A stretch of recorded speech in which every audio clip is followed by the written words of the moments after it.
All rights reserved. We reserve all rights.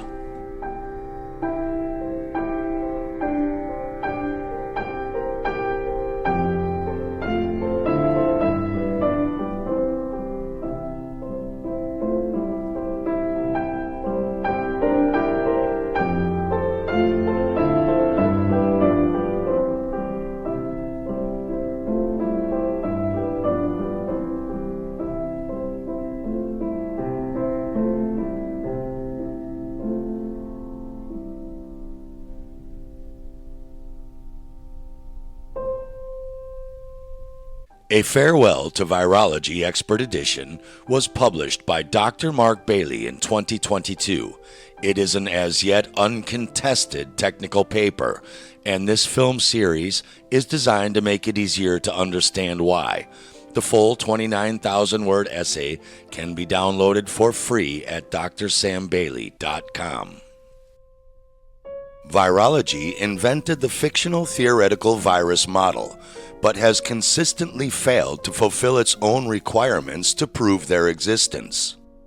It is claimed that viruses cause disease after transmitting between hosts such as humans, and yet, outside of cartoons, computer models, and Hollywood movies, the scientific evidence for these claims is missing. One of virology's greatest failures has been the inability to obtain any viral particles directly from the tissues or fluids of organisms like humans said to have viral diseases. In order to obfuscate this state of affairs, virologists have resorted to creating their own pseudo-scientific methods to replace the long-standing scientific method, like rigorous control experiments, to try and disprove their original hypothesis. But virologists have also nefariously changed the dictionary meaning of words in order to mislead the public and support their anti-scientific practices. For instance, to isolate means to cause to be alone or apart from everything else. Yet virologists have never isolated this extracellular vesicle particle alone and apart from the thousands of other particles found in human tissue, fluids, and their petri dish and test tubes full of monkey kidney and fetal bovine calf tissue, to genetically characterize it and prove it even is a virus particle, and not just the usual, normal, regular dead cell tissue debris breakdown particles from dying, rotting cells in their petri dishes. You must isolate that particle, alone and apart, from all of that other stuff to prove it is a virus and not just cellular debris garbage. What do we mean by virus isolation or virus purification? These are jargon words in virology, and they're not very precise. They mean different things to different people. No, it specifically means to remove that particle alone and apart from all of the other identical cellular garbage decay and genetically and chemically characterize it to prove it is a unique thing called a virus and not just more cellular garbage. Isolation, what was it? Isolation and purification. Of the virus? Yes. Well, you isolate a virus by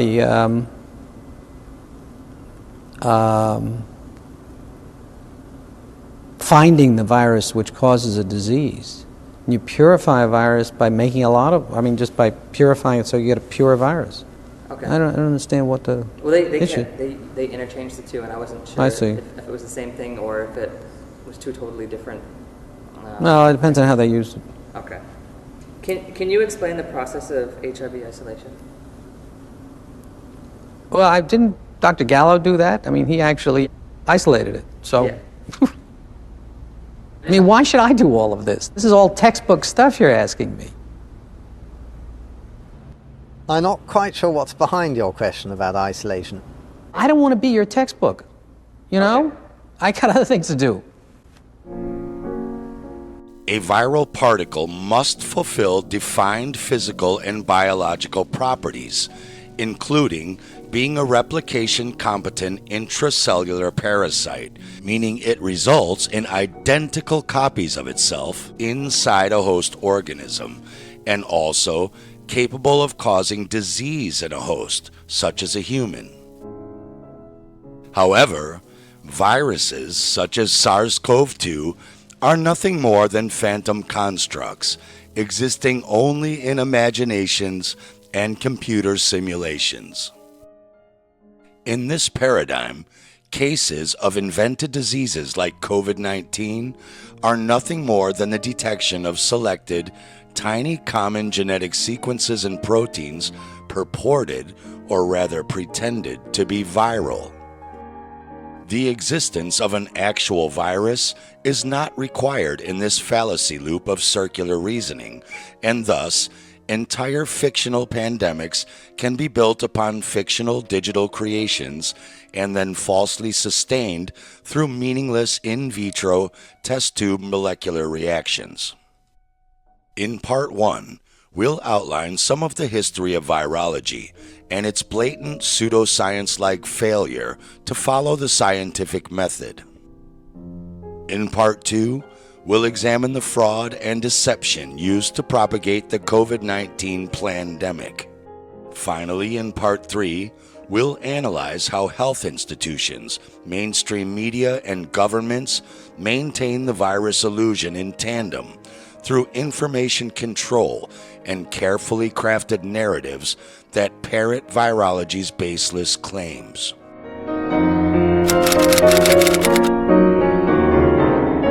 Here's the fact which every virologist agrees to, and I can even explain that a little bit. There is not one published scientific paper where any particle that you could call a virus, and remember, a virus is a thing, it's a particle, we can sort of see it under an electron microscope, even though that's problematic. But so this thing, they tell us, there's not one published paper in the scientific literature finding this thing in any biological fluid of any sick human or animal. Anywhere. And everybody agrees. All the virologists agree. They say that's not how you find a virus. As Dr. Tom Cowan also points out in Settling the Virus Debate, identical particles that have been successfully isolated through purification, like exosomes, extracellular vesicles, apoptotic bodies, and microvesicles, have not been shown to be replication competent, infectious, and disease-causing. Hence, they cannot be said to be viruses. Additionally, the proffered evidence of viruses, through constructing and assembling alleged virus genomes like puzzle pieces and animal experiments, derives from questionable to flawed methodologies with insufficient experimental controls. As of January 2023, following extensive inquiries through Freedom of Information requests coordinated by Christine Massey, not even a single one out of 211 government health or science institutions in over 35 countries have been able to provide direct evidence of the alleged SARS-CoV-2 virus. The institutions were asked to produce any documents demonstrating the purification of SARS-CoV-2 said to have caused disease in humans via maceration of the fluid from a human said to be sick with a virus, the filtration of that fluid, and finally the use of an ultracentrifuge to find that virus, also referred to at times by some people as isolation. On many occasions, following an admission that no such evidence is held, institutions such as the New Zealand Ministry of Health then suggest that despite having no record of them, there are several examples of the virus being isolated and cultured in a laboratory setting, and then direct you to studies that have done no such thing in their methodology sections. They are always without fail tissue culture proxy experiments, in which the word isolation has become detached from its understood meaning, and it has never been demonstrated that any particle of the millions found in these smorgasbord tissue cultures imaged or imagined, has the properties of a disease-causing virus. In any case, it is a distraction from the wider issue exposed by Christine's Freedom of Information requests, which is that particles claimed to be viruses can never be found in human subjects. As Dr. Stefan Lanka points out, density gradient centrifugation is the scientifically required standard technique for the demonstration of the existence of a virus, despite the fact that this method is described in all microbiology manuals as the virus isolation technique. It is actually never applied in experiments meant to demonstrate the existence of any pathogenic viruses. The defense of virology's methodologies is obviously attempted by its own promoters, including New Zealand government and state-funded media's favored microbiologist, Susie Wiles. Her employer, the University of Auckland, is among those institutions who have now confirmed that it has not done any work relating to the purification of any COVID-19 virus, and therefore has neither found in nor isolated from any human subject the so-called virus named SARS-CoV-2. Yet this associate professor, above an assistant and below a professor, told the whole country that the world is on fire, and I don't think people realize that. So we just need to, what our government is doing is it's listening to the experts and it's trying to keep us safe. And so we might actually get off this relatively unscathed if we all behave as they're asking us to behave. Yes. And we might end up having to put some more strict measures in the months or so to come. She was then ordained New Zealander of the Year in 2021 for helping millions globally see past the fear and complexities of the pandemic. The world is on fire, and I don't think people realize that. And helping to keep us safe. In her November 2020 article, Koch's Postulates, COVID, and Misinformation Rabbit Holes, Wiles alleged that the people like Christine Massey asking for evidence of the existence of SARS-CoV-2 virus responsible for COVID-19 are specifically wording their request to rule out obtaining any evidence that the virus exists.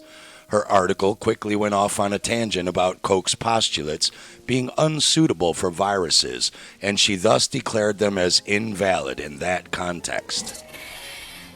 Robert Koch actually stole his postulates from Friedrich Gustav Henle, and ironically, Koch never fulfilled them himself in his own experiments. But Henle's postulates were a simple four-step way to prove a microbe caused a disease or not. You simply take a sick animal or person suspected of having a new disease like COVID-19, draw their blood, sputum, or fluids suspected of having the causative agent, and you must isolate that agent only, using first maceration in fluid, then filtration through a nanomesh screen like a strainer, to get out all other material in the fluid larger than the suspected causative agent. Then spin that in a density gradient centrifuge so all particles are in their own density band layers. Then extract only the layer with the suspected causative agent with a nanopipette, which virologists don't do.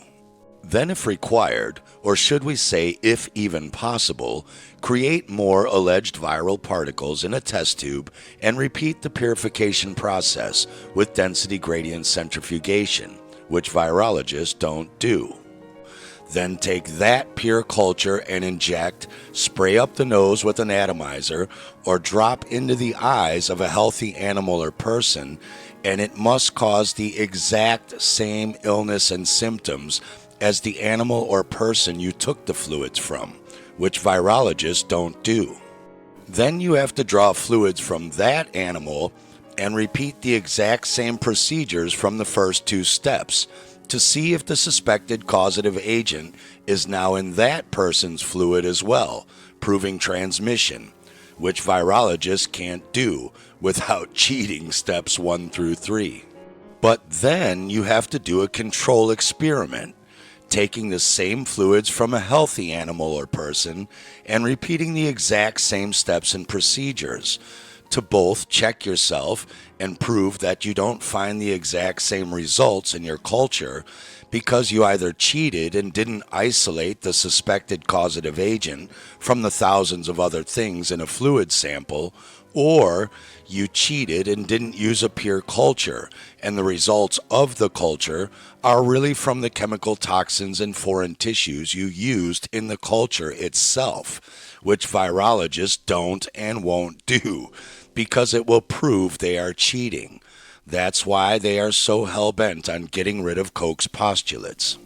It is strange that nowhere in her article did our associate professor Susie Wiles ever mention Rivers' postulates, which were purposely modified from Koch's postulates to include theoretical viruses, since Koch's were created for bacteria. It was even made much easier, because Rivers allowed for cultivation in unpure cultures in host cells, like monkey kidney tissue, dog epithelial cells, and even human lung cancer cells, plus toxic chemicals and antibiotics. Plus, injecting that rotting cell culture into an animal only had to produce a comparable disease and not the exact same symptoms or disease, but it is not clear on the meaning of comparable. And I want to poll the audience. If you could just shout out, what are the symptoms of COVID-19? What? Fever. Cough. Shortness of breath. Good. Fever, cough, and difficulty breathing, right? So what symptoms did they actually have? Weight loss and slightly bristled fur. Anyone hear news reports of bristled fur in COVID patients? Weight loss also not a symptom of COVID-19 that's reported. It's a very non-specific symptom. So once again, the experiment fails on this count, that this is not the same symptoms as the disease in question. Perhaps Wiles didn't mention Rivers' postulates because she would have to admit that these postulates have never been fulfilled either, and that virologists have spent much of the 20th century trying to identify viruses directly from sick humans without any success. Awkwardly for Wiles, the World Health Organization stated back in 2003 that with regard to SARS-CoV-1, conclusive identification of a causative agent must meet all criteria in the so-called Koch's postulate. The additional experiments needed to fulfill these criteria for SARS-CoV-1 are currently underway at a laboratory in the Netherlands. The World Health Organization removed that article from their website in 2021, obviously because those experiments failed and people were asking questions about SARS-CoV-2. Luckily, we have the Internet Archive. Here's why they failed the WHO's requirements. Some seem to claim that this paper that appeared in The Lancet in July 2003 established that SARS-CoV-1 could indeed be implicated as the monocausal agent. But wait a minute, what actually went on in the study involving 4 poor little monkeys? Firstly, they took a sample from a single human SARS victim and produced a cellular culture in the lab through several steps. The monkeys were then infected by squirting this mixture into their tracheas, noses and eyes. On the 2nd, 4th and 6th days, the monkeys were anaesthetized with ketamine, an anesthetic known for its hallucinogenic properties. Blood samples were taken from veins in the groin and smears were obtained from the nose, mouth, throat and anus. The monkeys were all killed for autopsies after just 6 days.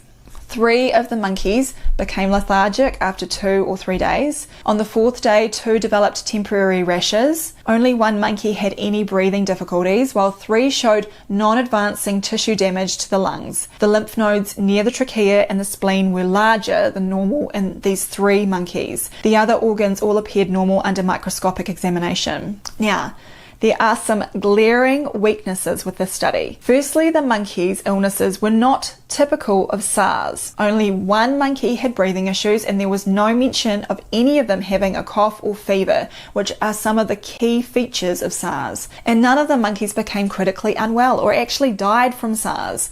They were all euthanized by the researchers. Secondly, the paper claimed to identify coronavirus particles in monkey tissue on electron microscopy, but many different virus-sized particles are part of the cell culture, so without particle purification, it's impossible to know exactly what they were. Now, there seems to have been a lot of confusion about isolation and purification. Purification means that we've got rid of the host cell material and culture medium and just have the alleged virions by themselves. Virions are the complete viral particle, meaning it includes its shell and everything inside. So if it's not purified, then there will be other viral-sized particles in the material, which may appear in the electron micrograph images and may also contribute other genetic fragments. Thirdly, injecting 4 mL of culture solution directly into a small animal's trachea is a way to cause a lung reaction. Given that these little primates weigh around 6 or 7 kgs, it would be the equivalent of injecting, say, 50 mL or almost 2 fluid ounces of culture solution into a human subject. Introducing that amount of material directly into the trachea has the potential to flow into the lungs and cause reactive changes and even potentially a pneumonitis. On this note, it is also unclear what conclusions you can draw from injecting viral cultures directly into an animal's upper respiratory system and then a few days later finding it in the lower respiratory system. Forgive me for being a stickler for the rules, but overall this monkey business has not helped confirm Koch's postulates as they claimed. Wiles also appeared to be at odds with Na Zhu et al., one of the teams that first claimed to have discovered SARS-CoV-2, because they conceded that, although our study does not fulfill Koch's postulates, our analyses provide evidence implicating but not proving 2019 nCoV, later SARS-CoV-2, in the Wuhan outbreak. Additional evidence to confirm the etiologic significance of 2019 nCoV in the Wuhan outbreak include animal, monkey experiments to provide evidence of pathogenicity. Whether different virologists want to entertain the validity of Koch's postulates or not, it is simply another distraction, as the postulates require the physical isolation of a microbe, rather than assertions that one exists, through means such as computer in silico simulations, or imaging vesicles of unknown biological function, like these identical alleged SARS-CoV-2 particles found in the lungs of both COVID PCR positive and negative patients, or these alleged SARS-CoV-2 particles found in the kidneys of a COVID negative patient, or claiming that unpurified biological toxic soups given to or injected into animals contain viruses. Wiles admits that when virologists want to isolate a virus from a sample, meaning take that virus alone and apart from the sample itself, they instead take the whole sample, or some part of it, and add it to some cells, usually ones that are relatively easy to grow in the lab. That is not isolation. Sputum, fluid, and lung tissue samples have all sorts of particles in them, including lung tissue, nasal tissue, or swab cheek or throat tissue itself, which all have their own RNA and DNA, bacteria and microbes in the sample, which all have their own RNA and DNA, inhaled plant pollen, which has its own RNA and DNA, inhaled bug and food debris in the nose, mouth, and lungs, which all have their own RNA and DNA, particulate matter from air pollution like dust, dirt, soot, smoke, lead, etc. And then they add that to some cells like monkey kidney tissue, which has its own RNA and DNA, and then add the blood from an aborted cow fetus for nutrients, which has its own RNA and DNA, and profess they can grow, find, and isolate a virus out of all of that, but can't find it in the original sample. Wiles says, and then we look to see if the cells die and or if there are any virus particles released into the liquid nutrient bath the cells are growing in. In other words, viruses can't be grown in a pure culture as described by Koch's postulates because they need a cell to grow in. Yet the virus particle would need to get into that cell in the first place somehow, grow, multiply, and shoot out of the cell by themselves, without the cell, to fly around the atmosphere and get into other people's cells to cause infection. Isn't that why we're told to wear N95 masks? To stop the actual tiny flying virus particles themselves from getting in, and not flying host cells full of virus particles? What's more, an N95 mask is actually really good at filtering both the largest and smallest small particles. It's medium-sized small particles that are hardest for it to block. Isn't that the point of taking a sputum, fluid, or tissue sample in the first place? Because they should be teeming with infectious replicated virus particles. If coughing or spitting that same tiny amount of fluid can allegedly infect someone else? Despite never isolating one to check, virologists postulate that virus particles are protein and lipid shells around a capsid containing DNA or RNA, and anywhere from 50 to 140 nanometers in diameter. What biologists call exosomes, or extracellular vesicles, for example, are also claimed to be a protein shell around messenger RNA and are also 30 to 150 nanometers in diameter, exactly the same as alleged viruses. And Wiles admits, yes, exosomes, more commonly referred to as vesicles, are small particles that can be separated from samples by centrifugation. But the important distinction here is that they are bits of our cells that bud off and generally require huge volumes of material to isolate them from. The same process just can't be applied to a small sample of cells from someone's nasal swab. Yet, molecular chemists find and isolate molecules smaller than just 1 nanometer, much smaller than 150 nanometer exosome vesicles or alleged virus particles every single day without problem, and do all sorts of things with them. And IBM unveiled in 2021 the world's first 2 nanometer chip technology with 2 nanometer nanosheets, which they are easily able to manufacture, find, isolate, and even attach to other nanostrips that are only 12 to 44 nanometers wide and only 75 nanometers long, which they can clearly manufacture, find, and isolate in order to attach the smaller 2 nanometer nanosheets onto them. Yet, virologists can't find this in a large sputum sample?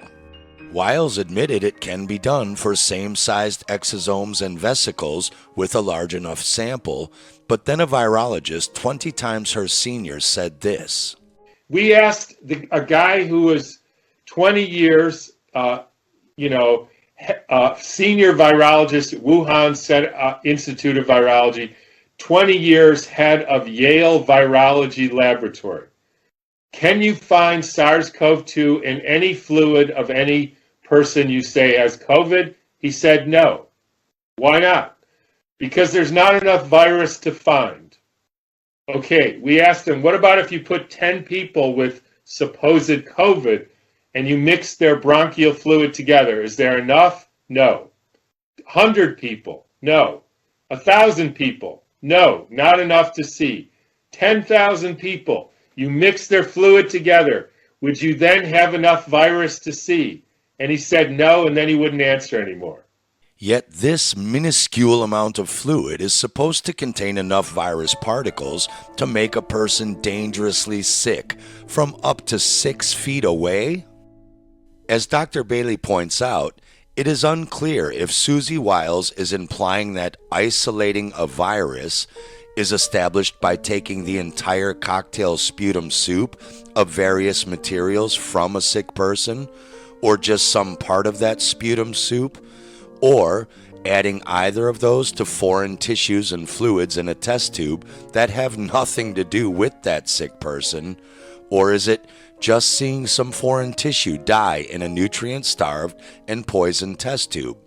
Or is it the release of the dead tissue debris claimed to be virus particles in that test tube or tissue culture, or all or some combination of these elements? In fact, nothing Susie Wiles describes even requires the existence of viruses, as Dr. Stefan Lanka's control experiments finally proved, repeating their same foreign tissue culture procedures and getting the exact same cytopathic results with no added sputum sample at all. It is all a game of deception, whether realized or not, and it is time we all see through how it is being played against us. The claims that SARS-CoV-2 has been shown to exist through this methodology are all scientifically invalid, as none of the experiments were performed with valid scientific controls. Virologists are supposed to be studying alleged viruses that spread between, attack, affect, and harm human tissues, not monkeys. So why are they using green monkey kidney tissue in these cell cultures? In fact, the issue extends beyond just SARS-CoV-2. With the exception of bacteriophages, which are very real and not viruses, every virus asserted to exist relies on similar pseudoscience. The history of virology reveals that the types of cells eventually selected for these experiments have been those that have a propensity to break down with the claim of virus-induced cytopathic effects or cell destruction.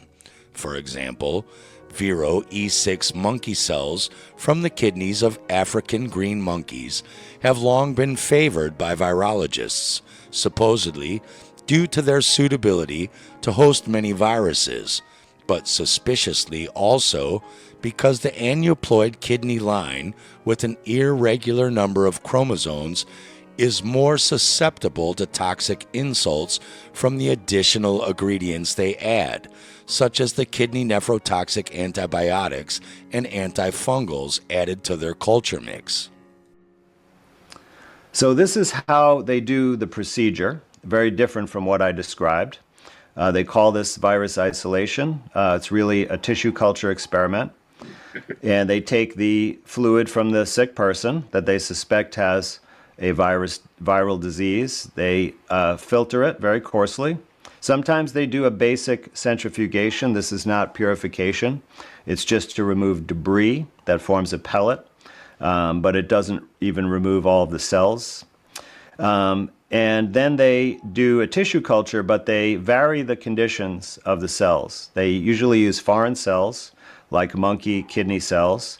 They may use other foreign cells. Occasionally, they use human cells. They also use fetal cells on occasion.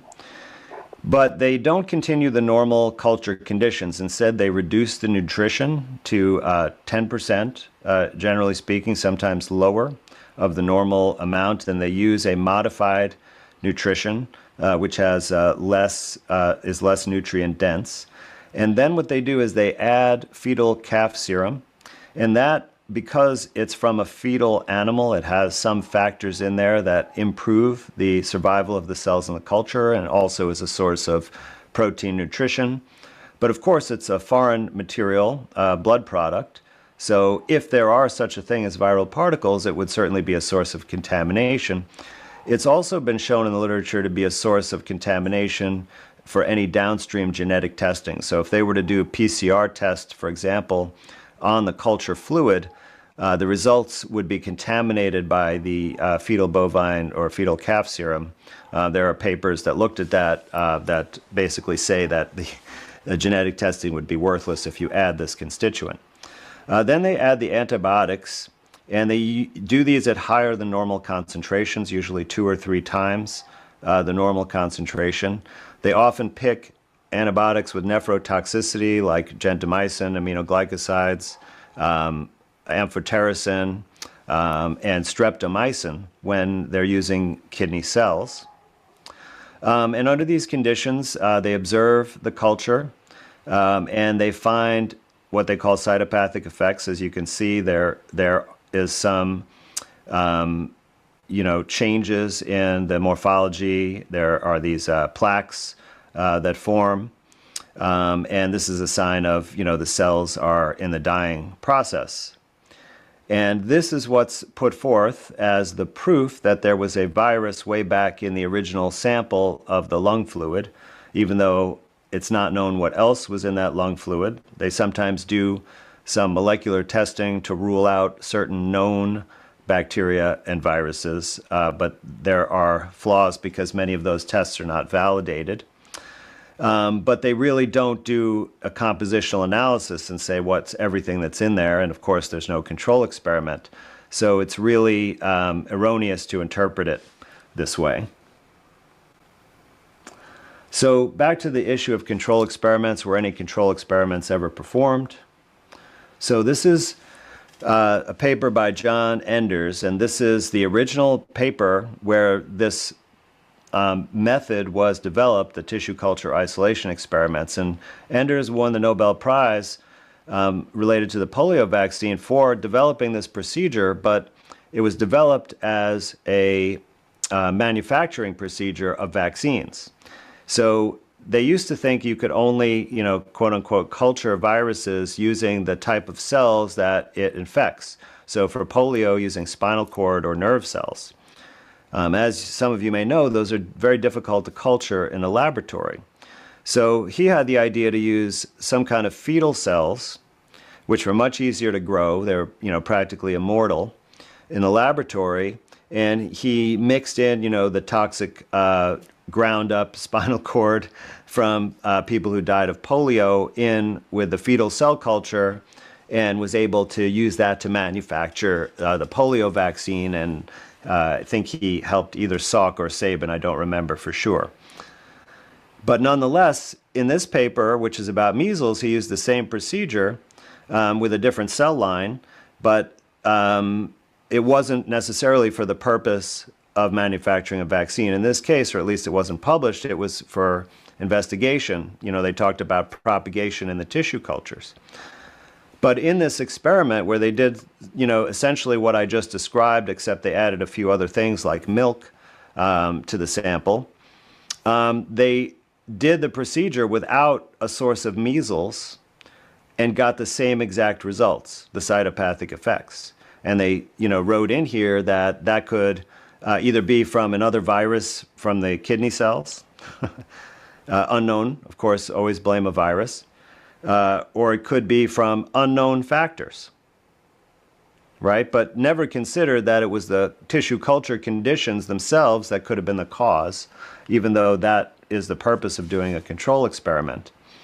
And in the conclusion of this paper, by the way, it doesn't say that it proves the existence of a virus, the cytopathic effects. And it also says specifically that what they found in vitro does not necessarily correlate with anything that happens in the patient with measles. It was only after this publication and after the Nobel Prize was awarded that virologists began adapting this procedure suddenly to prove the existence of viruses rather than to study viruses or manufacture vaccines. In plain English, alleged viruses should break down the cells from healthy human adults in a test tube as well. But since their experiments failed to do any such thing, they switched to more susceptible chromosome unstable kidney tissue from green monkeys, or alveolar A549 cells from human lung cells sick and dying with cancer, already breaking down naturally by cytopathic effect instead. Dr. Charles Dauger, the electron microscopist for Dr. Luc Montagnier, credited for discovering the alleged HIV virus particle, said, quote, "We have never seen HIV virus particles in the purified virus gradient. What we have seen all the time was cellular debris, or the aftermath of already broken down cells, not HIV virus particles." It doesn't matter how cellular tissue dies, whether you starve and poison it via necrosis, or it dies naturally from apoptosis, or you just squish it to death between two glass plates like this. When you look at the aftermath under an electron microscope, you get this dead cellular debris that looks like what are alleged to be virus particles. The ones on the left made by squishing a cell to death between two glass plates. The ones on the right made by virologists starving and poisoning a cell to death in a test tube or petri dish, and then poisoning and destroying it even further to view under an electron microscope. Or as they say in Thailand, same but different. In a June 2020 paper entitled Severe Acute Respiratory Syndrome Coronavirus 2 from Patient with Coronavirus Disease, United States, when this group attempted to culture SARS-CoV-2, they had no desired result with human adenocarcinoma cells, A549, meaning human lung cancer cells. No luck with human liver cells, HUH 7.0, or with human embryonic kidney cells, HEK-293T, or even with a big brown bat kidney cell line, EFK3B. But then miraculously declared they had a viral isolate, following the observation of cytopathic effects in green monkey Virology I kidney cells.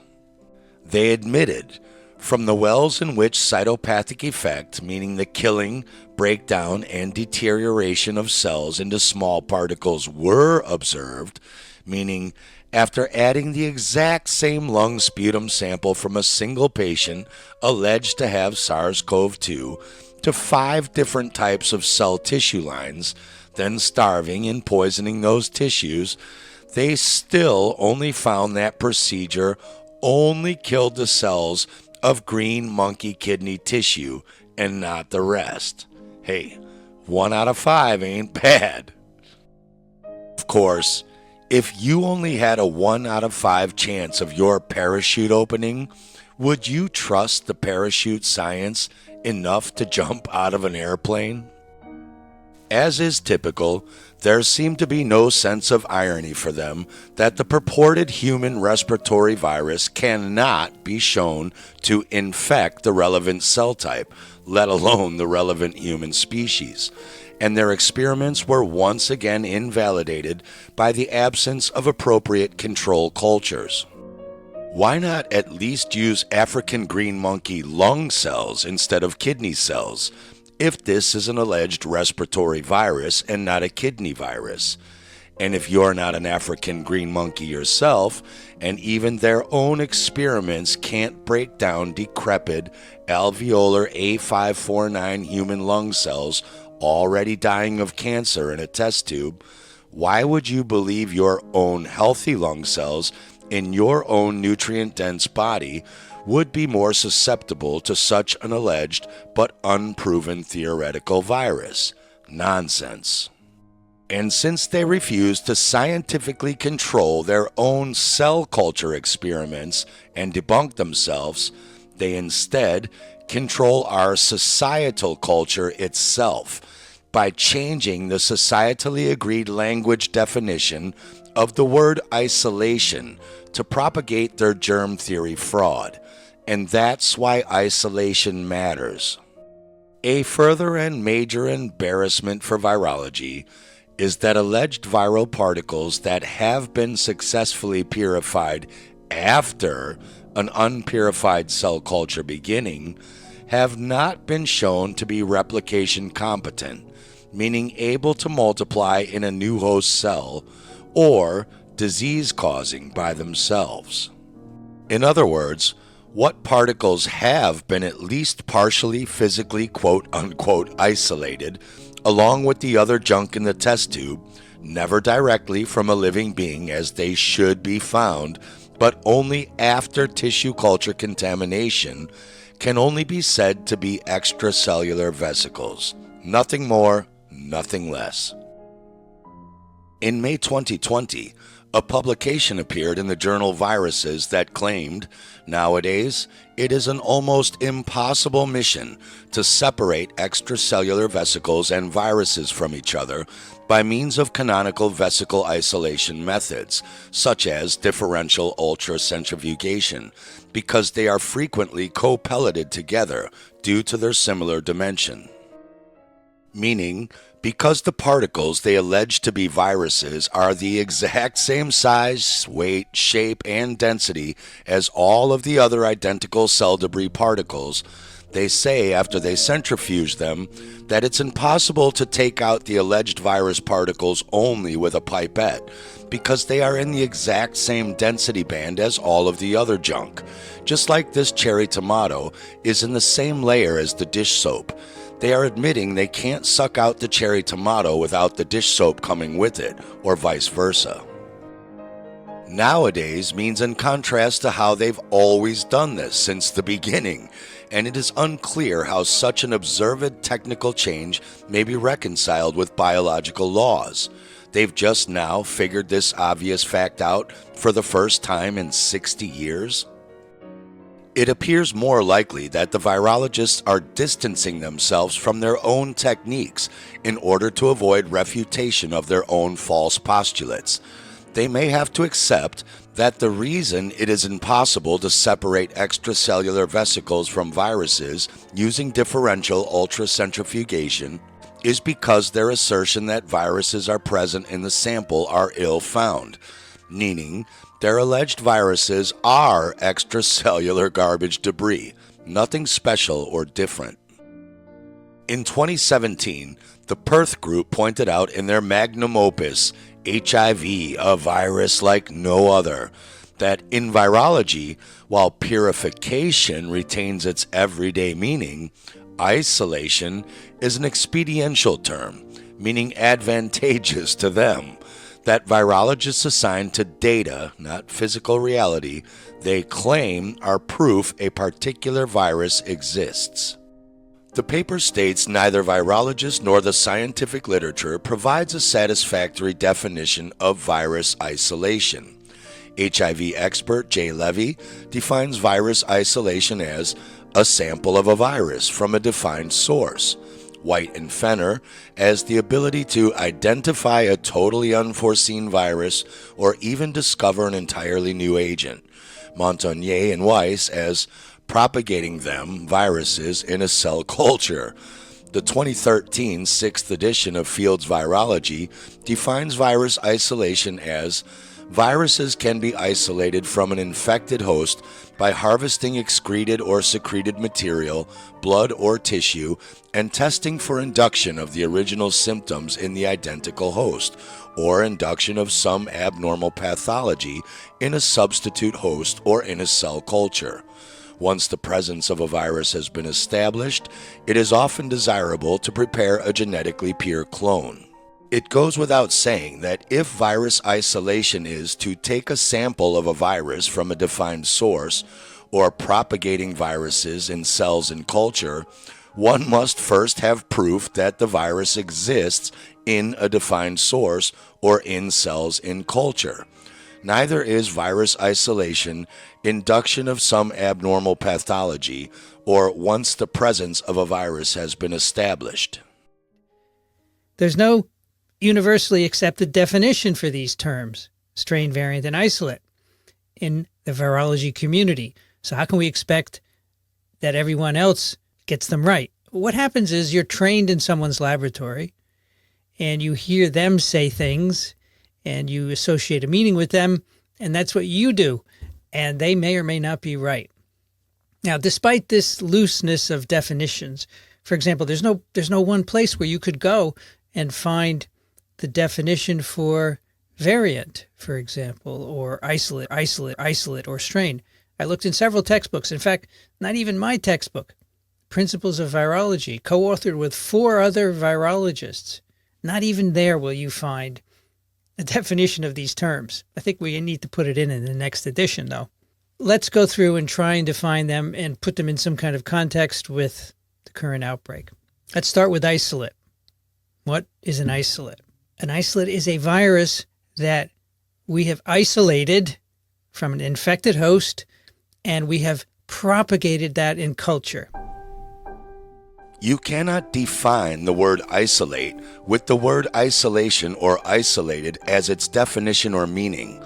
Defining something with its own name is called recursion, known as a homunculus logical fallacy.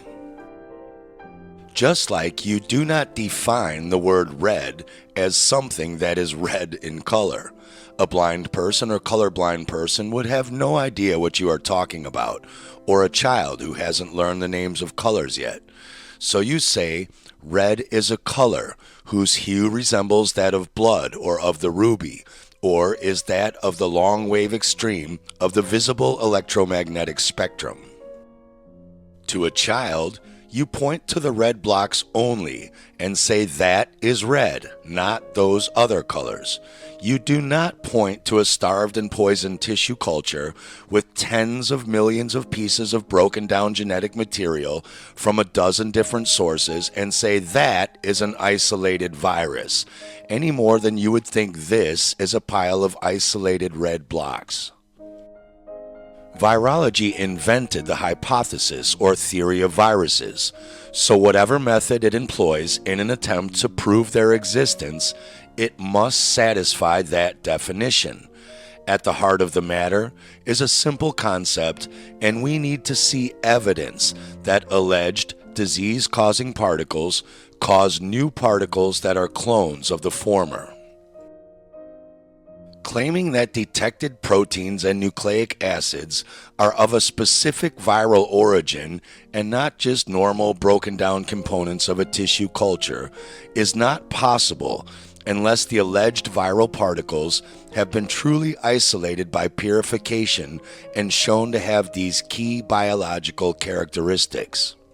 As outlined by the Perth Group in HIV, a virus like no other, purification is necessary to prove the existence of viruses for several reasons, including the following. Viruses allegedly replicate only in living cells. Since cells and viruses are composed of the same biochemical constituents, separation of particles from cellular material is essential for defining which nucleic acid and proteins belong to the virus particles. Also, to prove the particles are infectious. In other words, it is particles, not other factors, that are responsible for the production of new particles. This requires purification of both sets of particles. Also, to demonstrate their biological and pathological effects, and to obtain antigens, proteins, and nucleic acids for use in antibody and genomic tests, respectively.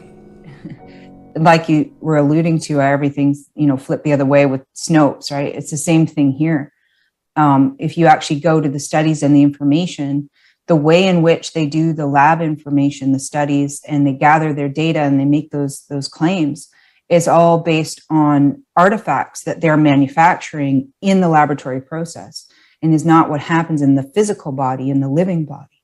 And this has been the major con that they've done to our medicine and to the knowledge base, is that they're not watching and looking at the living blood and how things operate.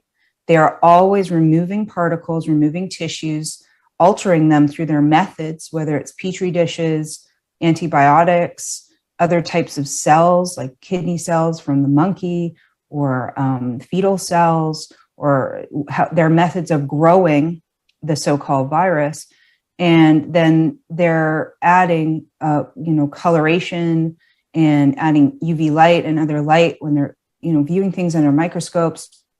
And they're actually manufacturing an illusion with artifact production. And now they're taking artifacts and trying to study them further and make claims about them.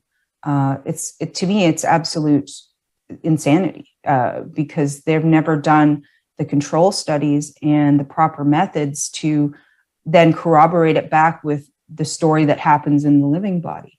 They're assuming that what happens in the petri dish or under the microscope is what happens inside of us. That is a huge glaring error of science. It's not scientific method structured, and it's not validated. They don't ever validate those things. You've probably heard the term virion, meaning a theoretical complete viral particle consisting of RNA or DNA surrounded by a protein shell and constituting the infective form of a virus. Though no proof of one exists, other than a wild guess as to what these destroyed tissue culture particle images may possibly be made of or possibly do, they theorized them to be possibly like this, just like a pink-horned unicorn horse theoretically might look something like this, or maybe even something like this. Although less common, virologists will sometimes obfuscate the meaning of purification as well. Purification means the removal of contaminants from something, meaning getting rid of everything else in the tissue culture and leaving only the alleged virus particles, or the process of extracting something from a substance, meaning taking out the alleged virus particles only and leaving all the other tissue culture garbage there. On May 23, 2022, Belgian professor of virology Mark van Ranst claimed that with regards to SARS-CoV-2, in another article, they have further purified the virus by ultracentrifugation in beta-cyclodextrin. Van Ranst was referring to a 2008 paper that described large-scale preparation of UV inactivated SARS coronavirus virions, which related to the purported SARS-CoV-1 virus. However, this paper simply outlines a protocol claiming to purify virions, and there is no part of the paper that demonstrated the existence of any replication-competent particle. All that was shown were some low-quality images purporting to show infected Viro E6 cells. With regards to the check of purified virions following centrifugation, no images were provided, but the claim was made anyway that the concentration of purified virions is determined by BCA or bisynchroninic acid assay with bovine serum albumin as a standard, which is a joke because all a BCA or bisynchroninic acid assay can do is detect the total concentration of a protein in a solution. It cannot determine whether that protein is from a virion or just plain old regular proteins abundant in tissue cultures. In other words, it can tell you there are exactly 5 hoofed, 4-legged animals with tails and manes here, but not if they're unicorns or just regular horses. In an October 2013 paper in the journal Nature, we find a paper entitled Isolation and Characterization of a Bat SARS-like Coronavirus that Uses the ACE2 Receptor. We are given this ridiculous image of completely different vesicle particles in size, shape, and color. If I were an alleged scientific expert on cloning, what would you think if I claimed that these people were all replication-competent identical clones of each other? Yet, the convenient variation in particle size is apparently because coronaviruses usually have a diameter, excluding projections, of between 80 and 120 nanometers, although in extreme cases, the diameter can vary between 60 and 220 nanometers. Because the definition of identical clones is clearly as loose as the definition of isolation to virologists. But you see, Mark van Ranst cites a fancy-worded fluff paper, sodium dodecyl sulfate, polyacrylamide gel electrophoresis of proteins, which sounds so scientific that you'll never bother to question it. By really just claiming that confirming the existence of a virion or virus particle using gel electrophoresis, which just simply separates different proteins from each other by their molecular mass, is a better way, is as big of a joke as using bisynchronicic acid assay, because gel electrophoresis too cannot provide any evidence that a protein even belongs to an alleged virus or so-called virion. Only that it is a different mass and density weighted protein than other proteins with different molecular masses. But at least his way can tell a big yellow horse from a little brown horse, but still not if it's a unique yellow unicorn or just a plain old yellow horse. But Mark Van Ranst is a virology expert, so we should trust him, right? To tell you about my experiences being the crisis manager, the flu commissioner for Belgium, and highlighting the communication aspects there. And then you have one opportunity to do it right. I mean, day one is so important. In day one, you start your communication with the press, with the people, and you have to do it right. I mean, you have to go for one voice, one message.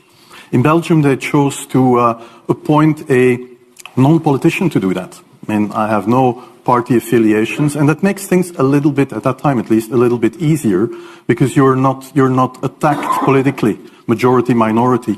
That doesn't come into play, and that was a huge advantage. The second advantage is that you can play in Brussels the complete naive guy and get a lot more done than you would otherwise be able to do. You have to be omnipresent that first day or the first days, so that you attract the media attention. You make an agreement with them that you will tell them all, and if they call, you will pick up the phone. When you do that, then you can profit from these early days to get complete carpet coverage of the field, and they're not going to search for alternative voices there. And if you do that, that makes things a lot easier. And then you have to say, okay, well, we will have H1N1 deaths. Of course, that would be unavoidable. I used there Sir Donaldson's quote, where he said that in the UK, by the peak of the epidemic, 40 people would die per day at the end of the summer. So 62 at that time million people in the UK, 40 deaths a day. I worked it out for Belgium. That would be 7 deaths a day at the peak of the epidemic. I used that in the media. 7 Belgian flu deaths per day at the peak of the epidemic would be realistic. That is true in every year, even interpandemically. That is very, very conservative. However, talking about fatalities is important, because when you say that, people say, wow, what do you mean? People die because of influenza? That is true in every year, even interpandemically. That is very, very conservative. However, talking about fatalities is important, because when you say that, people say, wow, what do you mean? People die because of influenza? And that was a necessary step to take. And then, of course, a couple of days later, you had the first H1N1 death in the country, and the scene was set and it was already talked about. Van Ranst was not the only virologist making claims about purifying viruses. In response to an email inquiry, Dr. Marissa Grossages from the Robert Koch Institute responded that we purified SARS particles by density gradient. However, just, meaning only, from the cell culture-derived virus, as you wrote. The challenge with purifying SARS from patient samples is that you won't get a visible band. Meaning, according to her, if you take the sputum from a person who is allegedly sick from millions or billions of SARS replicating viruses in their lungs, and hence in their lung sputum, and centrifuge that, they can't find a density band consisting of any of these alleged SARS virions anywhere in the test tube. But they can magically find particles they claim to be SARS virions after their tissue cultures are starved and poisoned and break down into a million pieces, or should we say rather, conveniently find them. When pressed for further details about how or if the experiments were even controlled, she responded, "We are not allowed to share any protocols with a private person. I can only refer to our publications, where infection experiments are described in detail." Unfortunately, no such promised details were given in any of the experimental studies she provided.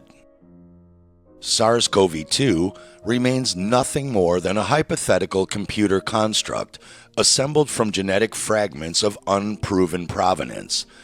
It's as if outside of a chemically controlled and manufactured petri dish, viruses are nothing more than a figment of the imagination.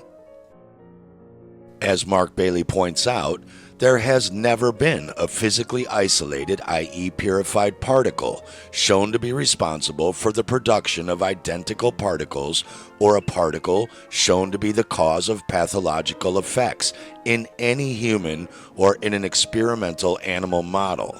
In other words, they've never observed any submicroscopic particles they label viruses do any of the things they claim they do.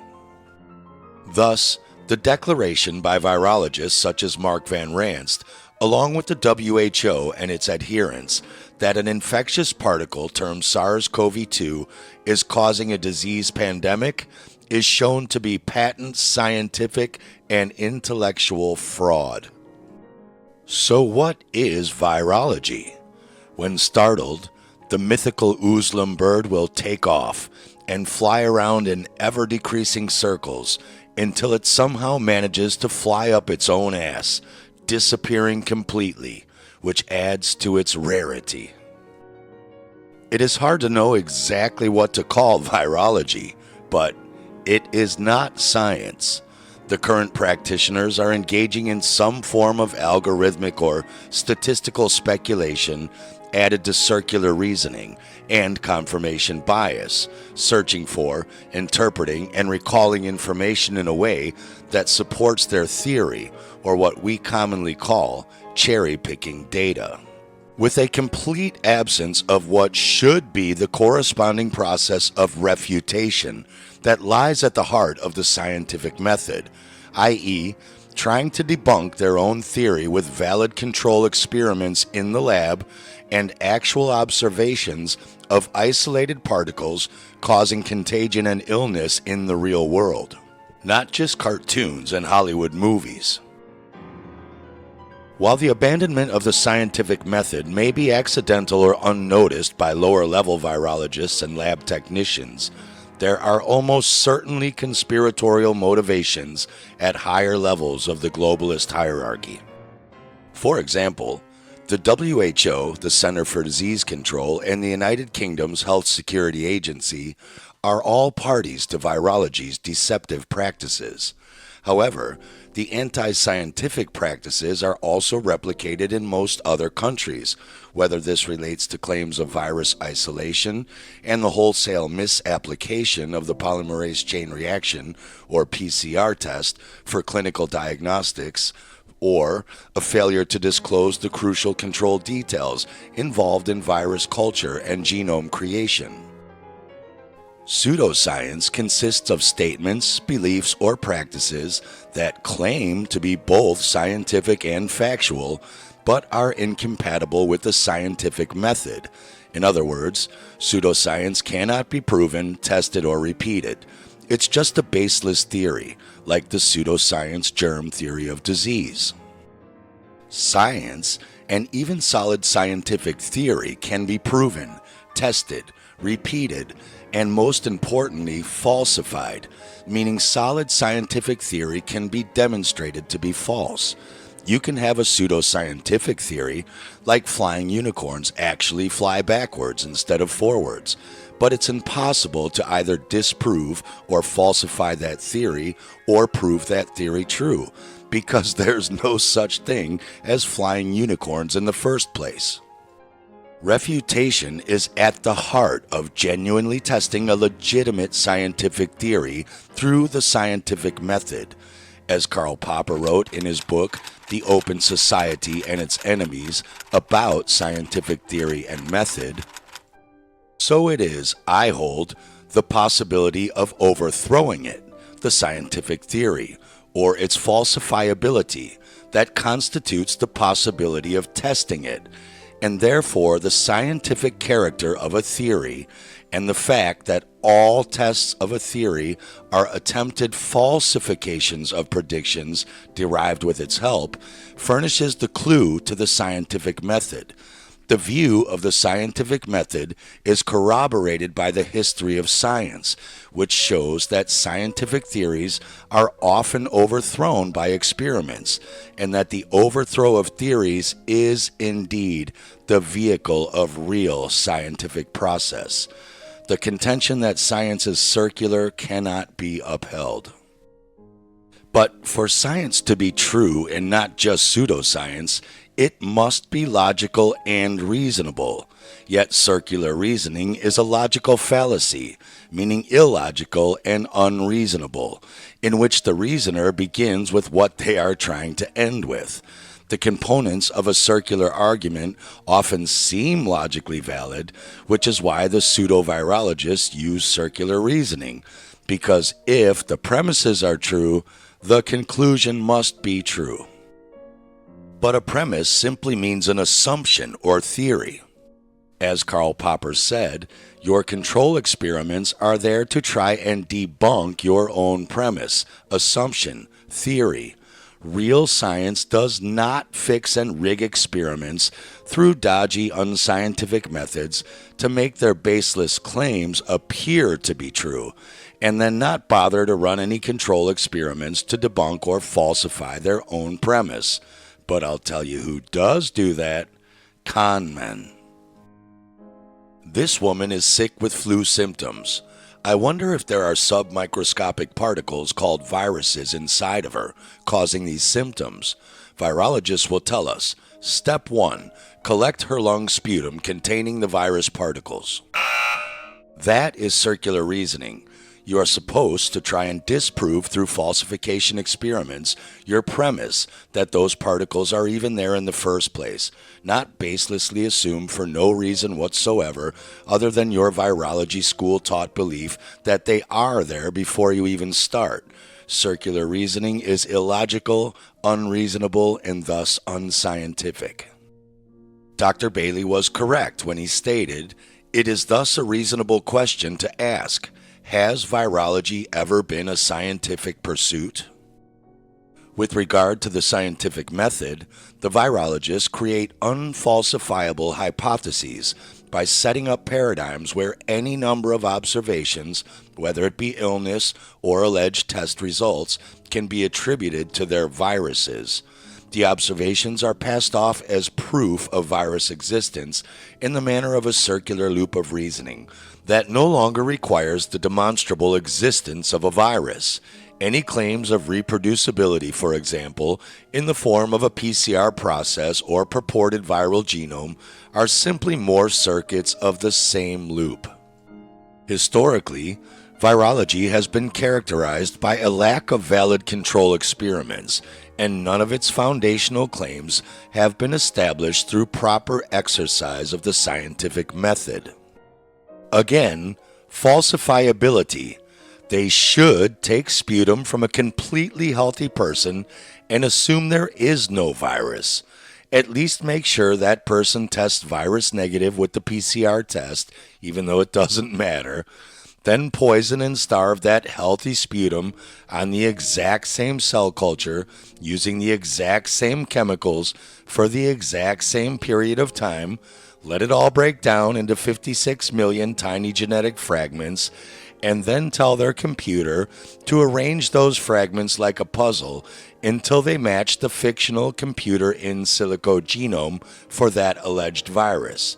If they can do that, which virologist Dr. Stefan Lanka did successfully do himself, it proves it is their procedure causing the cytopathic effect breakdown of tissue in their culture and not an alleged virus. The first alleged virus to be discovered was the tobacco mosaic virus, which looks remarkably just like rotting lettuce in your cold fridge. And one of the proofs for this is said to be contained in Dmitry Ivanovsky's 1903 treatise about the mosaic disease of the tobacco plant.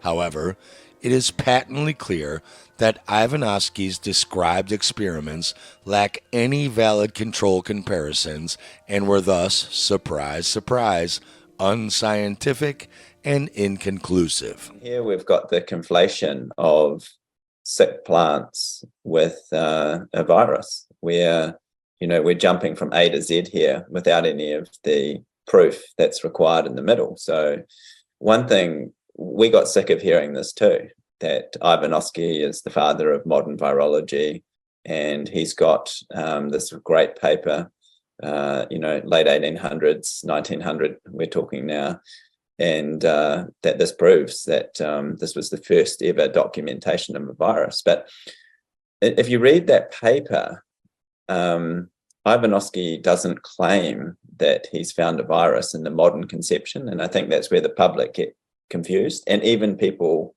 who are doctors and scientists in the system get confused as well, because they don't actually read the source material. Ivanovsky simply observed that some plants got sick and others didn't. He even notes that it seems to be related to where they're planted, i.e. the terrain, the environment. And we all know that you can't plant lemon trees in Greenland. We don't say that, goodness.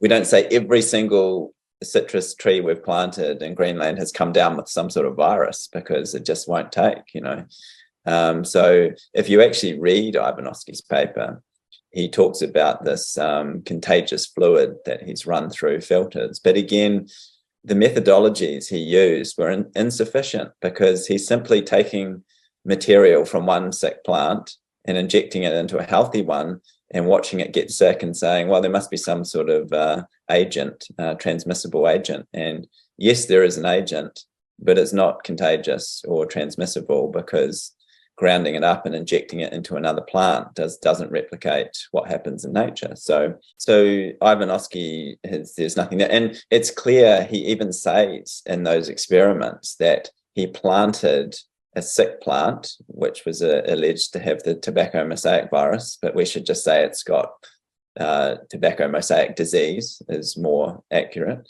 And he planted healthy plants right next to it, like, within centimeters.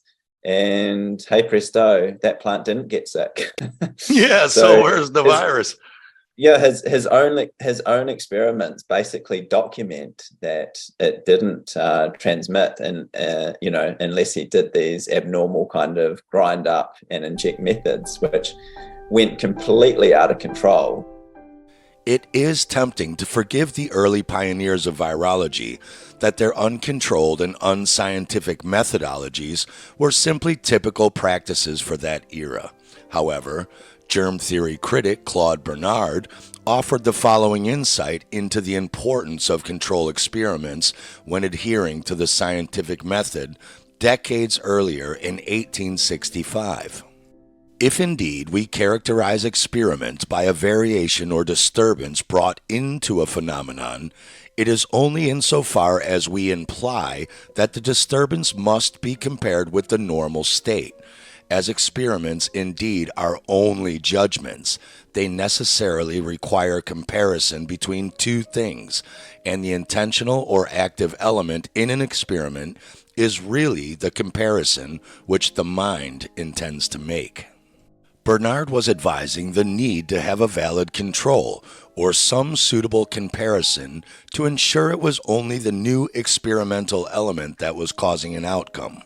In plain English, if you suspect a dress makes you look a bit fat, you need to try on a bunch of other dresses to see if you look skinny in those, to make sure it's not just the fat underneath the dress that makes you look fat. It is possible Bernard was the only scientist of his time in virology's pursuit of invisible enemies who actually understood the scientific method, but not probable. Moving forward to another early claimed virus discovery, the textbook Retroviruses informs us that, in 1911, Peyton Rouse at the Rockefeller Institute in New York reported the cell-free transmission of a sarcoma, meaning a tumor arising from the connective tissue, in chickens. The virus, isolated by Rouse, bears the name of its discoverer, Rouse sarcoma virus. However, a review of Rouse's paper, A Sarcoma of the Fowl, transmissible by an agent separable from the tumor cells, reveals that he did not claim to isolate anything, let alone anything that met the definition of a virus. His methodology involved grinding up chicken tumor material, filtering it, and injecting it directly into other chickens, with the observation that some of them would also develop tumors. He reported that the control experiments consisted of injecting unfiltered tumor material into chickens, which tended to result in much larger tumors. Rouse postulated, meaning took a wild guess, at the presence of a causative ultramicroscopic organism, but conceded that an agency of another sort is not out of the question. Indeed, the experiment failed to provide any evidence of an infectious and replicating particle. It simply showed that diseased tissue introduced by an unnatural and invasive route into another animal could cause it to exhibit a similar disease process. Would you be shocked if someone ground up this rotting sarcoma tumor, injected it into your connective tissue, and you developed a tumor at the injection site? Would you say you caught a sarcoma virus there? This debunks William Guy's 1925 work, because finding a tumor is not proof that a virus caused the tumor. It simply demonstrated tumor formation following injection of diseased tissue.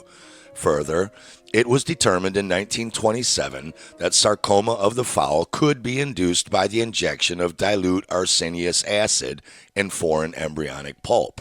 The carcinogenic effects were also replicated following the equivalent bacteriological filtration that Roos performed, and the disease was shown to arise from the foreign tissue, not from the host tissues.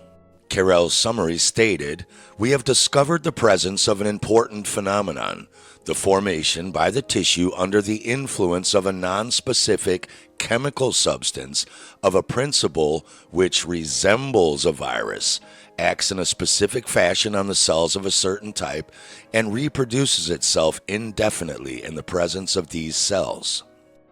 The viral hypothesis should have been thrown out right there, but instead, half a century later, the establishment kept it alive and rewarded Roos with a Nobel Prize in 1966 for his discovery of tumor-inducing viruses.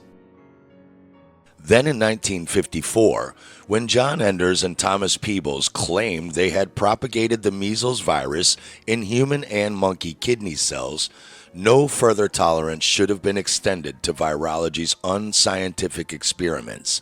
Enders and Peebles added throat washings and blood to their cell cultures, and on observing cytopathic effects, or the dying and breaking down of cells in their test tubes, concluded that the in vitro or in scientific test tube appearances might be associated with the virus of measles.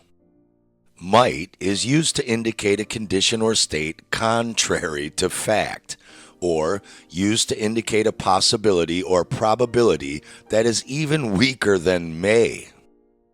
They did at least warn that cytopathic effects, which superficially resemble those resulting from infection by the measles agents, may possibly be induced by other viral agents present in the monkey kidney tissue itself or by unknown factors, but then went on to inappropriately conclude that this group of agents is composed of representatives of the viral species responsible for measles. They did do one lazy control experiment where they admitted a second agent was obtained from an uninoculated culture of monkey kidney cells, meaning they didn't put any material from a person with measles in there, and that the cytopathic changes it induced in the unstained preparations could not be distinguished with confidence from the viruses isolated from measles. That actually invalidated the evidence for their conclusion, but ideally, several control experiments should have been done, some with no human-derived samples added, some with human-derived samples added but from people who are well, and some with human-derived samples from unwell subjects but said not to have measles clinically or some other alleged viral condition, just sick people. That is how you do real science, and this is how you do not. The virologists, however, have continued to repeat the uncontrolled methodology of Enders and to this day claim that such cytopathic effects are incontestable evidence of viruses. Dr. Stefan Lanka has documented the history of these unscientific practices and in 2021 demonstrated that cytopathic effects could be induced in cell cultures by the laboratory process itself. The results of Lanka's experiments are depicted here. proving you can easily and repeatedly break down healthy tissue in a lab causing cytopathic effect without adding any material sample from a sick person, simply by following the cell culture procedure techniques virologists adopted from Enders and Peebles. In many virology publications, a control or mock-infected experiment is mentioned, but the details of such experiments are conspicuous by their absence. Much like our mock unicorn control here. A Northwestern University, Illinois webpage states that mock-infected means a control used in infection experiments. 2 specimens are used, one that is infected with the virus vector of an interest, and the other is treated the same way except without the virus. The definition is already flawed, as terms such as virus and infected have been introduced and thus presumed to exist before actually being established. In June 2022, in response to an Official Information Act request concerning the paper, Characterization of the First SARS-CoV-2 Isolates from Aotearoa, New Zealand, as part of a rapid response to the COVID-19 pandemic, the University of Otago stated, the paper published by Professor Quinones Mateu and colleagues was a descriptive paper. This means there was no hypothesis to prove or disprove. In 2008, the journal Infection and Immunity featured a guest commentary titled Descriptive Science that explained why descriptive research by itself is seldom conclusive and may simply serve as a starting point to orientate further investigations. The authors pointed out that microbiology and immunology are now experimental sciences, and consequently investigators can go beyond simply describing observations to formulate hypotheses and then perform experiments to validate or refute them. As this essay outlines, the virology establishment will not divulge or carry out these required experiments, seemingly in order not to refute itself. It intentionally limits itself to ongoing opportunistic fishing expeditions backed by confirmation bias, thus disqualifying itself from the scientific method due to its inconsistency with the hypothesis-driven and falsifiable approach described earlier by Popper. If we're supposed to trust the science, should they not at least be beholden to actually use the scientific method and not hypothetical descriptive science? Dr. Mark Bailey has previously written in a postscript derived from A.F. Chalmers' book, What is This Thing Called Science?, that one of the pivotal issues with virology was that it invented itself as a field before establishing if viruses actually existed. Literally the cart coming before the horse, and it has been trying to justify itself since its inception. But if pink unicorns have never been proven to exist, why invent unicornology? And don't you think unicornologists might have some incentive to cheat to prove they do exist in order to keep those big paychecks coming in? As Dr. Mark Bailey wrote in Warning Signs You've Been Tricked by Virologists, in this instance, a virus particle was not observed first and subsequently viral theory and pathology developed. Scientists of the mid and late 19th century were preoccupied with the identification of imagined contagious pathogenic entities. The observations of the naive inductionist did not identify a virus a priori and then set about studying its properties and characteristics. The extant presupposition, meaning just conjecture or presumption, of the time was that a very small germ particle existed that may explain contagion. What came thereafter arose to fulfill the presuppositional premise. We shouldn't even call it the germ theory of disease, because even a scientific theory demands evidence that has repeatedly been tested and corroborated in accordance with the scientific method. And so it is clear that viruses have never even reached the stage of a theory. According to the science itself, they remain mere speculation. And thus, virology's lack of controls means it is not a scientific pursuit. OIA requests have revealed that New Zealand's Institute of Environmental Science and Research, who have claimed isolation and genomic sequencing of the SARS-CoV-2 particle in the Antipodes, are also guilty of failing to perform any valid controls.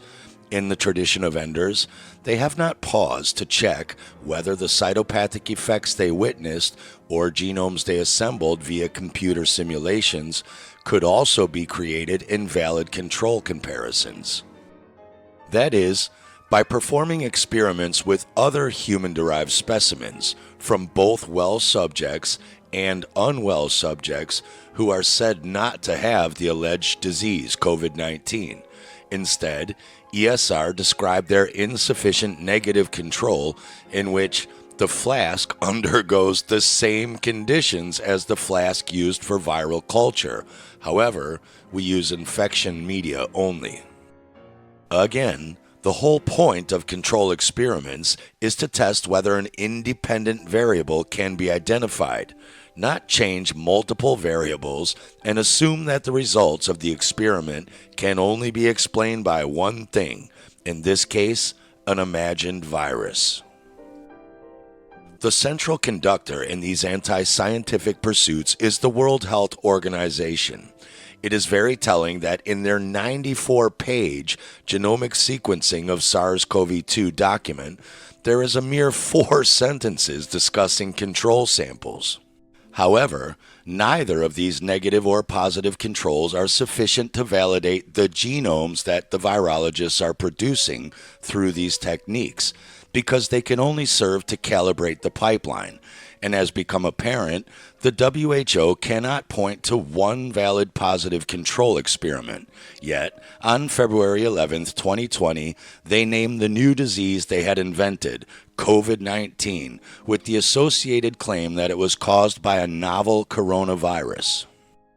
They have provided the green light for anyone around the world to find SARS-CoV-2 in their backyards without the need for valid control experiments. Yet, there is a clear necessity for comparative controls where similar patient sputum samples without the alleged virus, like these 2 healthy and sick people who tested negative, are processed in the exact same way, so that only one variable is being tested. Comparing the results of a sputum sample alleged to contain the virus from a positive PCR or antigen test with one of the negative controls described by the WHO's document above cannot validate the process, as the latter samples of buffer or water do not contain the sputum genetic muck soup that is part of the former sample. With all of the failures to culture postulated viruses, modern virology now favors direct metagenomics of crude samples. The NIH tells us metagenomics is the study of the structure and function of entire nucleotide sequences isolated and analyzed from all the organisms in a bulk sample. That is not isolation. We're no longer interested if there really are virus particles in this tissue culture soup, or if there really are green blocks in this pile, because we know blue and yellow mixed together make green, and there are blue and yellow blocks in this bulk sample. So if our computer Castle block genome template requires green blocks that aren't in the sample, we'll just sequence all the blue and yellow blocks in this pile together and say this bulk sample technically has green blocks in it where the blue and yellow primers meet. Could you make this castle out of these blocks? Virologists can. That's exactly how metagenomic computer software can assemble 56 million random short 150 long ACGT nucleotide sequences from a tissue culture rich with multiple broken down genetic sources into any 30,000 sequence long genome you tell it to, be it an alleged virus genome or a banana genome.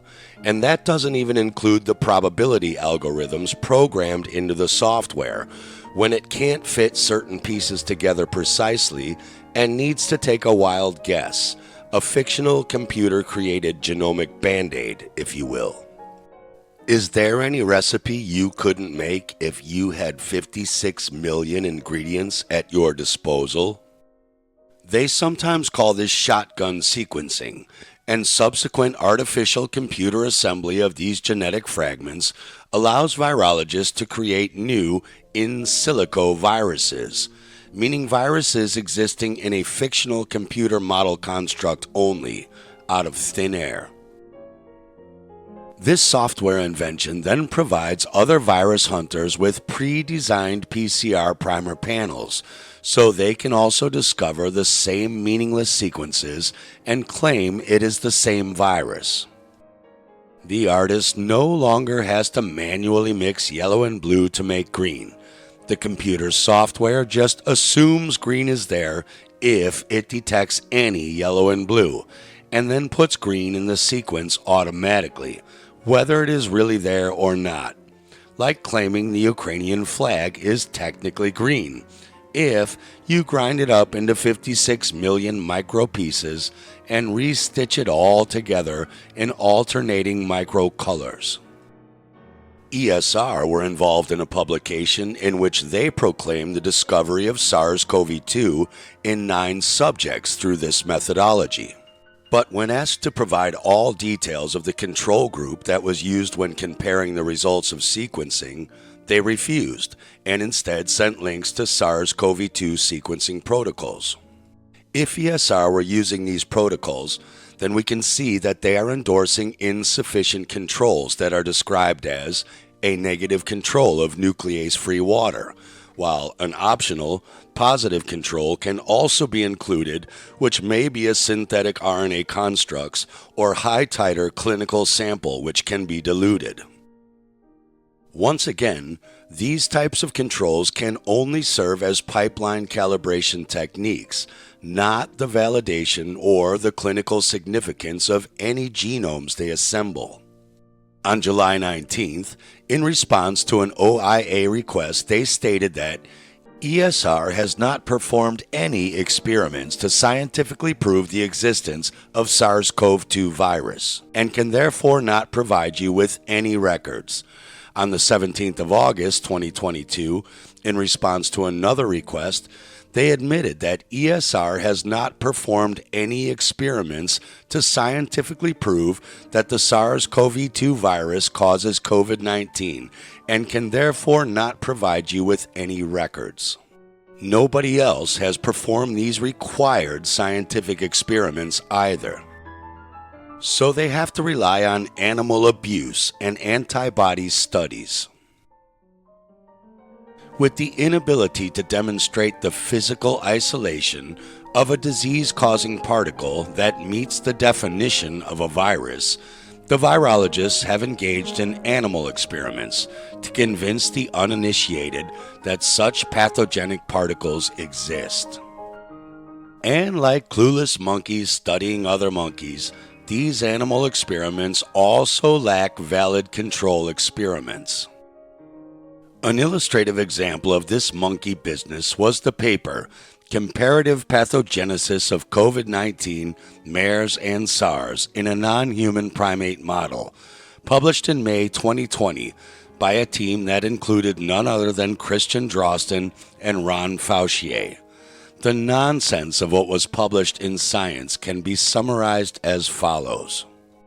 The 8 cynomolgus macaque monkeys in the experiments were inoculated with SARS-CoV-2 under anesthesia via a combination of intratracheal 4.5 milliliters and intranasal 0.25 milliliters per nostril routes. Pouring fluids down the nose and throat of a sleeping monkey is not a natural exposure route, and 4.5 milliliters poured into a small 3 to 5 kilo monkey's lungs is equivalent to pouring around 1/3 cup of foreign biological material into a human's lungs while they're asleep. The inoculum poured into their lungs and nose was made from SARS-CoV-2 isolate beta-CoV Munich BAVPAT1 2020, obtained from a clinical case in Germany from a German traveler returning from China. The virus was propagated on Virology I cells, unstable green monkey kidney tissue cells, in optimum, glutamax, and then supplemented with kidney nephrotoxins, penicillin, and streptomycin, not to mention the kidney-dissolving enzyme trypsin. They have asserted that they have a viral isolate, yet neither they nor their supplier have demonstrated the existence of a virus in the sample. All that can be said is that the sample contains foreign biological material from the human-derived clinical sample and monkey kidney cells, in addition to cellular breakdown products and 2 antibiotics. Even after being waterboarded in the nose and lungs with this noxious fluid, none of the older macaques showed the severe symptoms that humans do. In fact, no overt clinical signs were observed in any of the infected animals, except for a thin serous nasal discharge in one aged animal on day 14 post-inoculation. No significant weight loss was observed in any of the animals during the study. In other words, despite the direct entry into the lungs with what they claimed was the SARS-CoV-2 virus, it didn't make any of the monkeys noticeably sick. But yet it allegedly killed nearly 7 million people?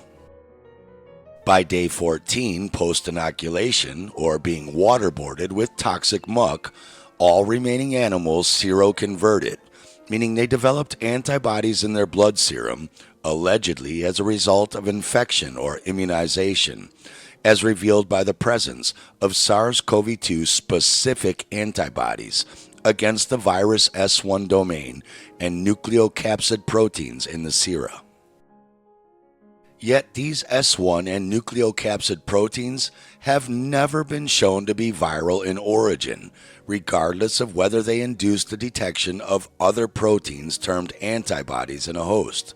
The virologists once again employ circular reasoning to claim that the detection of an antibody proves the existence of a virus because the antibody is declared to be specific to only the alleged virus. Despite antibody scientists themselves assuring us that these so-called antibody proteins bind to all sorts of non-specific things or nothing at all, depending on the environment, the state of the proteins, whether acidic or basic, oxidized or reduced. Every scientist who has carried out such experiments or studied them knows this, yet every virologist conveniently seems blindly or willfully ignorant of this simple fact. In fact, we see this same circular reasoning with vaccines. How do I know the COVID-19 vaccine works? We can reliably prove it with an antibody test. Yeah, but an antibody test confirmed that I'm already immune to COVID-19. You can't reliably prove that with an antibody test. As a measure of so-called virus shedding, nasal, throat, and sticking Q-tips up the rectum of the monkeys were analyzed for virus by reverse transcription quantitative polymerase chain reaction, or RT-PCR. But there was no virus shedding. There was simply detection of the same sequences that had been recently poured into the monkey's respiratory tracts. It's like pouring a third cup of milk into a monkey's lungs and 2 weeks later saying, "Oh my God, we found milk in there." Of course you did. You put it there, and you are specifically only looking for short genetic milk sequences with your PCR test. Yet these foreign nucleic acid sequences, unsurprisingly, disappeared from the monkeys' bodies over the next few days through natural clearance mechanisms, despite not being given any vaccines or antiviral medication. So why are you taking them? SARS-CoV-2 RNA was only detected in a rectal swab from 1 out of the 8 animals on day 14, and no viral RNA was detected in whole blood at any time in any monkey throughout the study. No viral RNA was detected in the blood, aside from our moving nervous system fluids, which should be able to spread alleged respiratory virus particles from our lung tissue up to our brain and out to all the other connected organ of the body they allegedly never also spread to.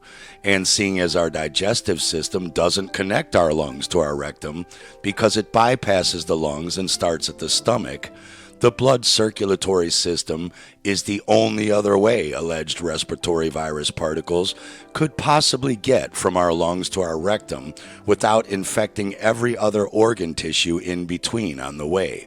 It's the only other moving body transport system that connect the two.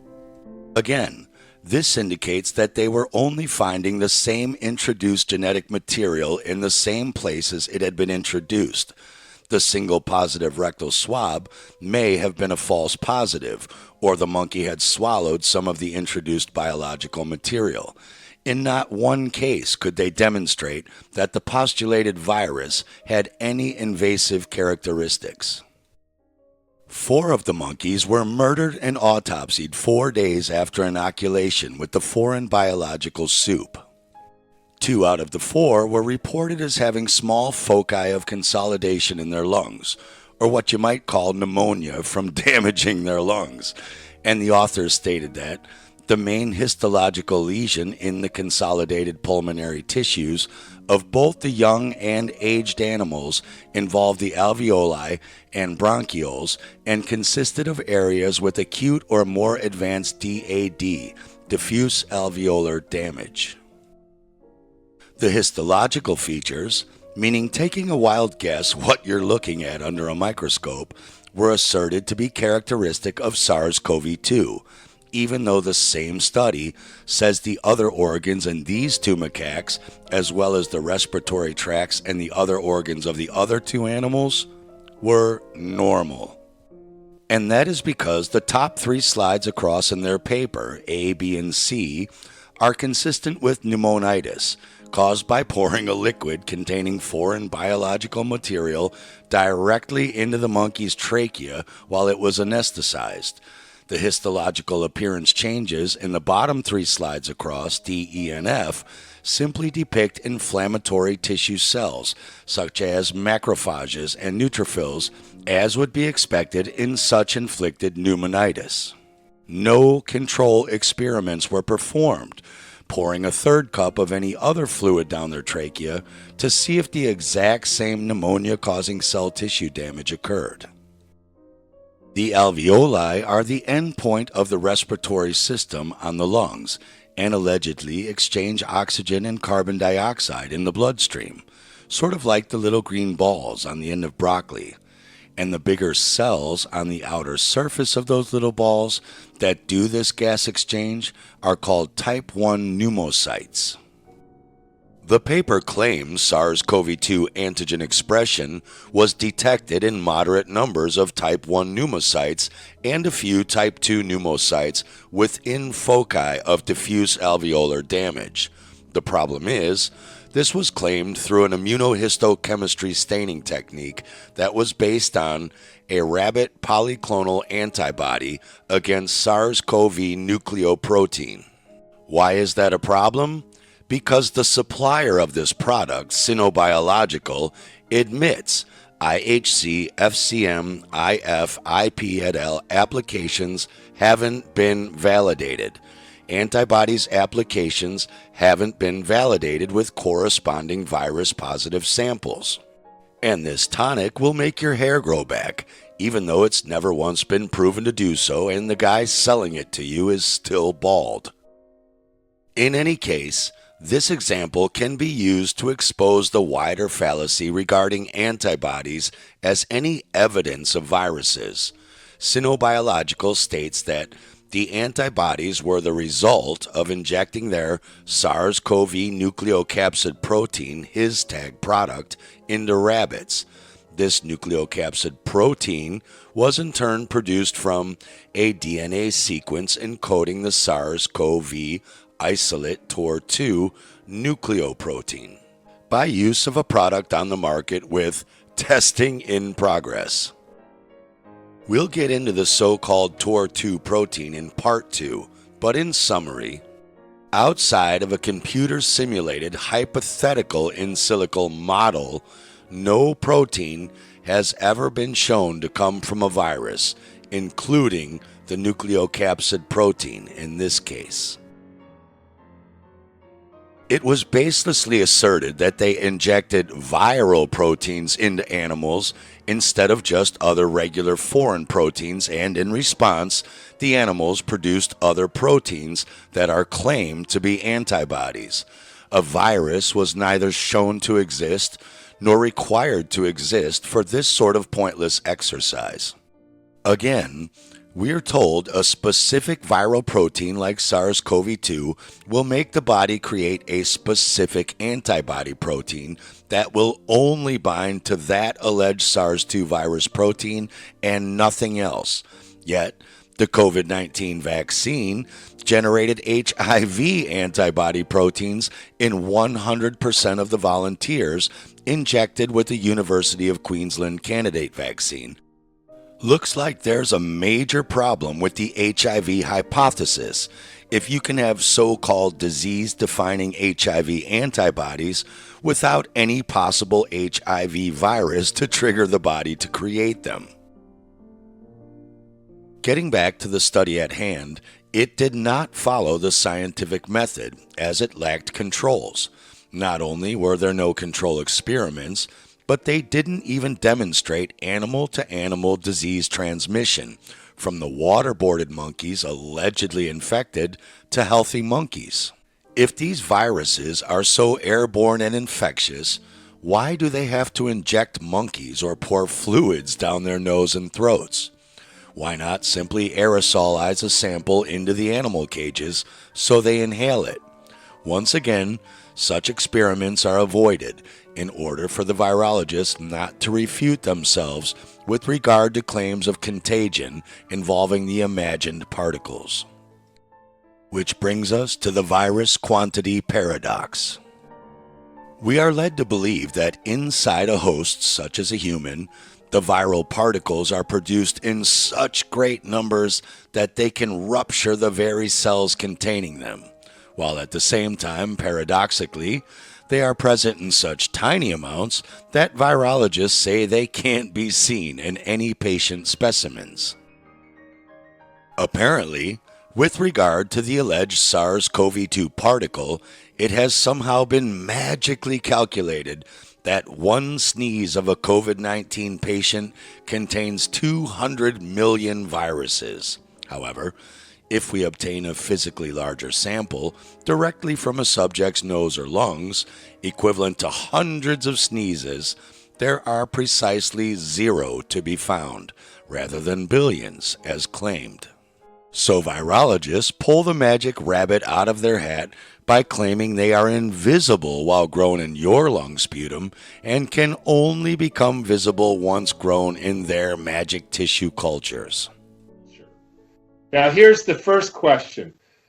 Since the viral theory is I breathe in this virus, it uses my lungs as a culture, right?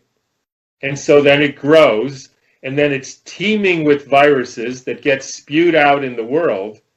Why can't you find it in your lungs? It's a culture. Oh, your point is if you do a direct electron microscopy of the fluid, you won't see this. Never. Okay, yeah, I see. Never. Not once. We asked a guy who was 20 years, senior virologist at Wuhan Institute of Virology, 20 years head of Yale Virology Laboratory.